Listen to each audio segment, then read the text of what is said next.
depression and mania, I want to tell you this. If a patient has both depression and mania together, it is called bipolar disorder. I don't want you guys to confuse it with my next subject, which is schizophrenia.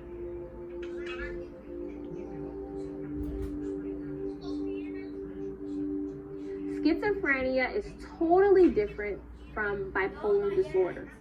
If a patient has schizophrenia, they can't tell the difference between real and unreal.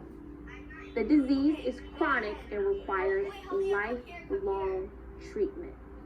Now, because the schizophrenic client is not in sync with reality, they will have psychotic symptoms.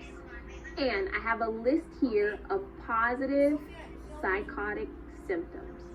And positive just means that they are adding to a normal reality. That's all it means. They're adding to a normal reality. So we have here delusions, hallucinations, neologisms, echolalia, and flight of ideas. Let me ask you this. What is the difference between a delusion and a hallucination? A delusion is a false belief that something is true, where a hallucination is a false sensory belief.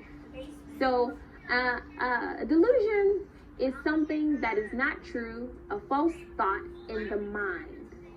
Like, I am the president of the United States. That is a delusion.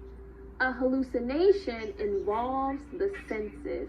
So there is a sensory component, like I feel spiders touching me, or I taste blood every time I drink anything, because it's involving the sense of taste, the sense of feeling, the sense of touch.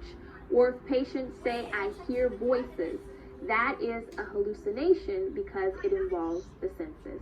So remember the difference between those two. Neologism is making up new words, Echolalia is constantly repeating something that they've heard. And flight of idea is jumping from one topic to another topic during conversation. Now, the negative signs of schizophrenia are listed there for you. The patient is mute, so they stop talking. They're catatonic, they stop moving. They're suicidal, they want to harm themselves, or they're homicidal, they want to harm somebody else. So a negative sign just means that something is taken away from a normal personality or normal behavior. The treatment for the schizophrenic patient is, if it's done medically, it's to put that patient on an antipsychotic medication. And don't worry, we will go over those medications for you. The environmental treatment is based on the nurse's behavior. Number one, we should use clear, direct statements. 2, we should sit in silence. 3, we should set limits on their behavior. 4, our nursing care here. Always keep in mind, experience to the client is real.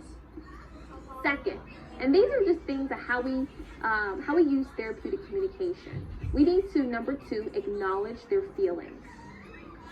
3, present reality. 4, set boundaries. And 5, avoid changing the subject.